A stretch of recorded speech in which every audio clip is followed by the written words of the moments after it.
Habíamos dicho que el Estado tiene tres elementos constitutivos: la población, el territorio y el poder. Estábamos analizando las cuestiones vinculadas a la población. Ya analizamos las cuestiones de tipo cuantitativo. Pasamos a la cuestión cualitativa acerca de la población. Aquí la pregunta que nos formulamos es acerca de si la población del Estado debe ser, y subrayo, absolutamente homogénea o puede ser heterogénea. Y la respuesta la vamos a formular casi de una manera categórica. Cuando se sostiene que la población del Estado debe ser absolutamente homogénea, la conclusión o el resultado es una configuración totalitaria del Estado. Veamos algunos ejemplos paradigmáticos en la historia política contemporánea. El Estado Nacional Socialista, desde una perspectiva racista, sostuvo que la población del Estado debía ser absolutamente homogénea y que el criterio homogeneizador era la raza. Una raza, un pueblo, Volk en alemán, un Estado. La población del Estado no era igual a todos los que habitaban en el territorio del Estado alemán, sino aquellos que tenían una cualidad unificadora, la pertenencia a una raza que se suponía falsamente que era una raza superior a las demás razas. Esa homogeneización en clave racial fue reemplazada por una homogeneización en clave socioeconómica, en el caso del totalitarismo comunista. El Estado soviético estaba integrada su población, el elemento unificador, no eran todos los que habitaban, sino aquellos que pertenecían a la clase dominante antes dominada, el proletariado. Era un Estado proletario. El concepto proletario, concepto socioeconómico, funcionaba como Estado, como elemento unificador de absolutización total. Experiencias posteriores, por ejemplo, en la desintegración de la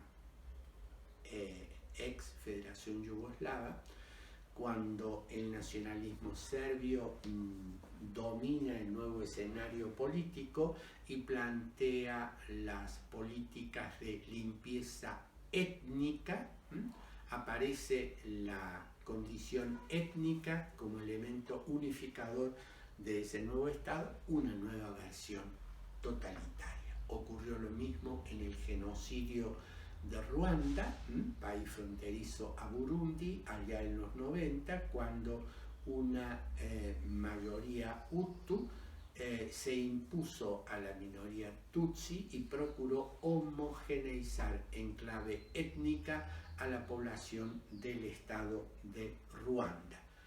¿Cómo terminó ese proceso de unificación? Con un genocidio de 1 millón de personas. Para que se advierta como homogeneidad absoluta, significa una concepción totalitaria del Estado. Esta descalificación de la homogeneidad absoluta no implica negar la necesidad de que haya ciertos elementos unitivos dentro de una población heterogénea que permitan lograr la unidad del Estado como tal, pero una cierta homogeneidad en base a distintos elementos de una población que puede ser muy heterogénea no impide la existencia del Estado como tal, pero indudablemente que facilita un cierto elemento de unificación de tipo sociocultural, etc. Nada que ver con lo que acabamos de descalificar como la homogeneidad absoluta en clave étnica, en clave racial, en clave ideológica, etc. El segundo elemento constitutivo del Estado es el territorio. Cuando hablamos de territorio hablamos del espacio geográfico que está sujeto a la autoridad, al poder del Estado. ¿Qué importancia tiene el territorio para el Estado moderno? Que es, la expresión es de Kelsen, el ámbito de validez espacial de la ley del Estado. Es en ese espacio geográfico del Estado a donde se aplica la ley y el poder del Estado, porque el Estado es una organización de base territorial que implica no solo el territorio físico, el mar, dentro de lo que las convenciones internacionales admiten como mar territorial para los países que tienen acceso a costas marítimas, y el espacio aéreo que también está dentro de la jurisdicción y el poder del Estado. El tercer elemento constitutivo del Estado es la soberanía, el poder soberano. Me parece que permite entender este concepto una brevísima recorrida histórica de cómo nace el concepto de soberanía. Quien habla por primera vez en términos teóricos de la soberanía es el jurista francés al servicio del príncipe, del entonces rey de Francia, que fue Jean Bodin o Juan Bodino. Su obra se llama Los 6 libros de la República. Bodino plantea el poder soberano como la potestad, uno utiliza el término en latín, dice potestas, en el texto francés utiliza la expresión puissance, es la potestad absoluta y suprema. Me quedo con estas dos características que planteaba Bodin. Absoluta. Absoluta implica desligada. El término absoluto viene de absolver, desligar. Lo que planteaba Bodin es que esta autoridad soberana, encarnada en el príncipe, que a partir de este momento se va a llamar soberano, está desligada de los súbditos y de los demás príncipes y señores a los que no les debe rendir cuenta alguno. Eso significa esta potestad absoluta. Y esta potestad es suprema, es decir, por encima de esta autoridad no hay otra.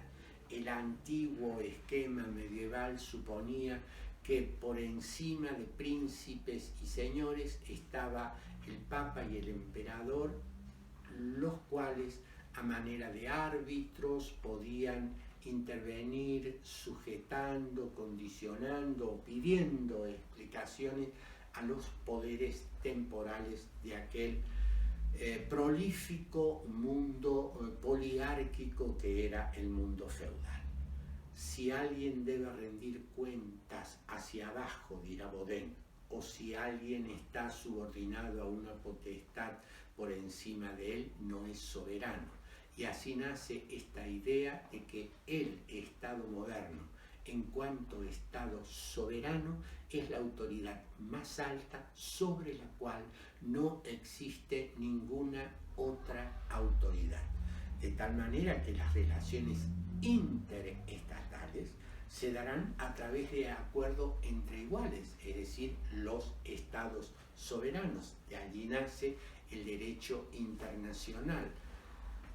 Me obligo en cuanto Estado, en tanto en cuanto he convenido con otro u otros estados, un pacto o acuerdo que será ley común para nosotros, pero no porque alguien superior me lo imponga. Este esquema funciona teóricamente desde el comienzo, siglo XV, hasta hoy, siglo XXI, lo cual no implica que no hayan existido una serie de procesos y de cambios que han afectado a la soberanía y a la concepción del Estado soberano, al cual nos vamos a referir de manera específica en otro pequeño bloque.